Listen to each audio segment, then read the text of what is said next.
Hey there, fellow Minecrafters. Welcome back to the Draki series here. This is Jason, and welcome to another Minecraft command block tutorial video. I'm hopefully going to be showing you something pretty cool in this video, something that you did not know you could do in Minecraft, and it's a nifty little system. I think it's quite nice, and you will learn something new in this video, I am sure. But I'm in Minecraft 1.18.2, and I'm on the Java edition, but this should also work in Minecraft 1.19 as well. They should work in both versions, which is coming out soon. But within this video, I'm going to be showing you a system where we've got a chest right here, and I'm going to be showing you an automatic chest unlocking system, okay? And the way that this works is that these two command blocks are currently active. And what I've actually done is that the chest is locked depending on what the player is actually holding. Now, if the player holds a diamond which is called key, like so, you'll see that now the chest can be opened and is no longer locked. As soon as I switch to a different item, you can see that the chest is now locked. So basically, the idea is that if you are holding the required custom item with the custom name near the chest, you'll be able to open it straight away. So the chest locking mechanism is automatically taken away. So that is what I'm showing you in this video.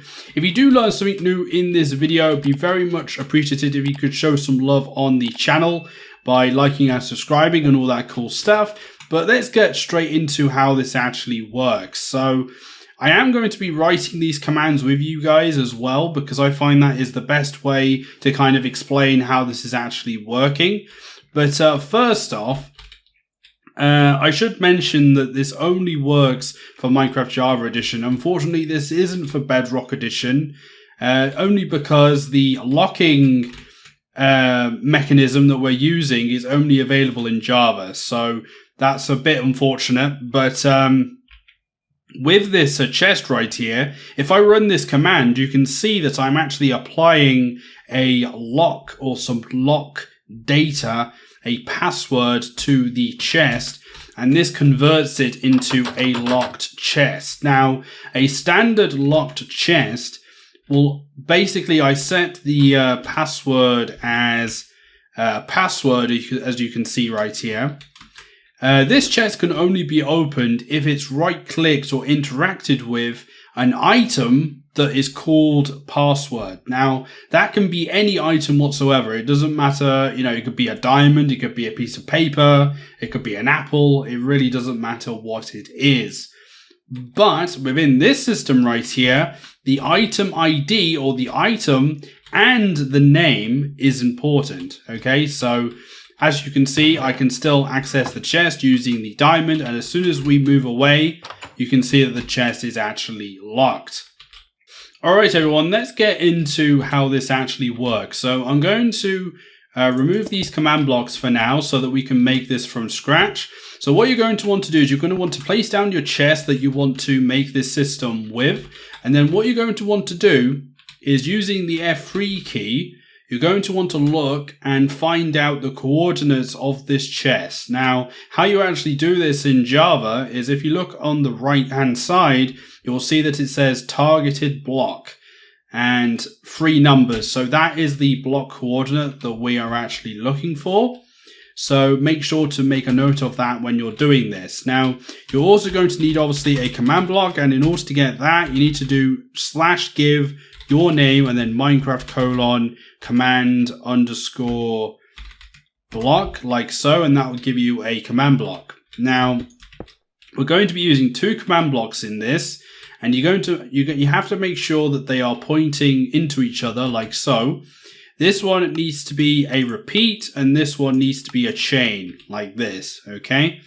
And also, we need to make sure that they are always active, so that you do not need redstone in order for them to execute their stuff. Now, I'm going to use these signs right here to try and explain how this is going to work. So this is a chest which essentially is currently unlocked. It doesn't have a lock on it, but it will do soon once these command blocks are actually working. So the repeating command block right here, what we're going to be doing is this one is going to be detecting if essentially if the key is not being held. So we are going to detect if held item is not item key. And basically, if that is the case, we're going to lock the chest. So if the held item of the player is not the item key that we are looking for, we're going to lock the chest, okay? So that's the first one. And then the next one here is going to be detect if held item is the item key. Okay, so in this case, we are holding the key that's required. We are going to remove the lock if that is the case. So that is what we're going to do with these command blocks. And it's actually simpler than you may think, but there's lots of different things that you will learn within this video. You will learn how to change data of a chest. You will learn how to look at the inventory of a player, as well as also the held item of a player as well, also known as the selected item. I have done another video on this for selected items on how to detect what the held item actually is. I will leave a card for that in the top right hand corner if you are interested, because there may be more info in there that you may want to learn as well. But yeah, let's get straight into it, shall we? So within this command right here, we're going to do a /execute command because we want to execute it from the nearest player, which happens to be us. And the first thing I should actually go through very, very quickly, I just realized, is that obviously you can pick any item that you want. So in this case, I'm using a diamond, which is named key, but you can use absolutely anything. Now, if you use the F3 and H key, you have to make sure that your advanced tooltips are shown. Now, the reason why is because when you're in the inventory or the creative inventory, when you hover over blocks or items, it will now tell you what the item ID is. So Minecraft : diamond, or for example, with some honey, it's a Minecraft : honey bottle. So you actually know what the item ID is. So make sure to pick an item, or you can just pick a diamond like I am doing right now. All right, let's get into this command then, shall we? So we're going to do an execute command at the nearest player, but the one thing that's quite difficult to grasp here is that if we were to do execute if entity, that is actually the wrong way to go about this, because if we do /execute if entity, we are checking if the entity or the nearest player that we want to do is in the state that we are checking. So that is not what we want to do, because in this case, we want to detect if the held item is not the item key that we are looking for. So we're looking for the inverse of that, which is unless entity, okay? So that is what we're going to be using in this case.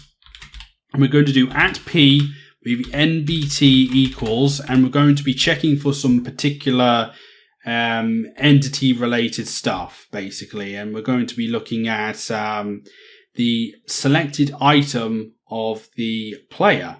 So what we're going to do here is we're going to do selected item like this. And within here, we're going to be doing an ID, which is going to be Minecraft : and then diamond, because I'm doing a diamond at the moment. And then we're going to be checking for a custom name of the item. So what we're going to do here is we're going to do tag and then curly brackets like that. We're then going to do display colon and then curly brackets like that. We are then going to do name and then colon, and then in single quotes, you're going to want to place some more curly brackets like that, okay? And within this curly bracket here, we're going to be putting in the text. So we're going to do text colon, and then in here, we're going to put the name of the item. So in my case, it is key, okay? So this is where you put in your item name.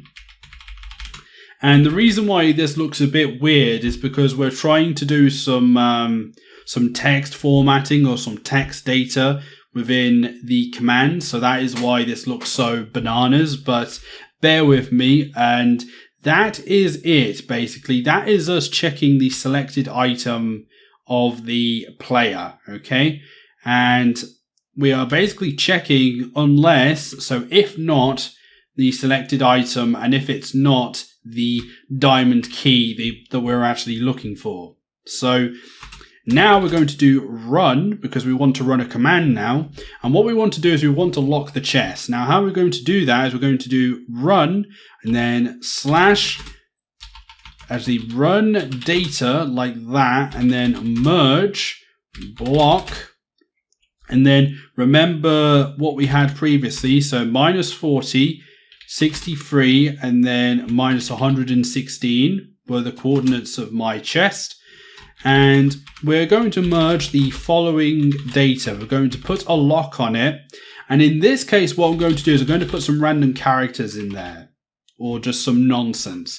And the reason why is because we want to make sure that players or other people aren't going to just guess the password, and nobody's going to guess this password because it's just a jumble of characters. So this is us assigning a lock to that chest, okay? So we have now sorted that one. Now, if you don't have the key selected, you will notice that the chest is now locked. And that's exactly what we want to do. So we've done the first part of this system. We now need to do the second part, which is detecting if the held key is the item. So now the good news is that we can actually copy the command that we had previously and paste it in here, because the command is very, very similar.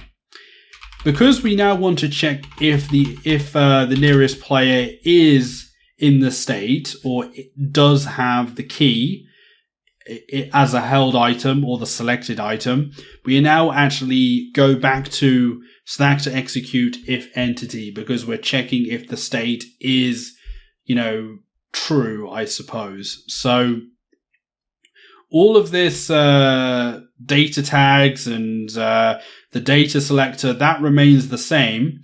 All we now need to do is change the command that the command block is actually running. So we are going to do run,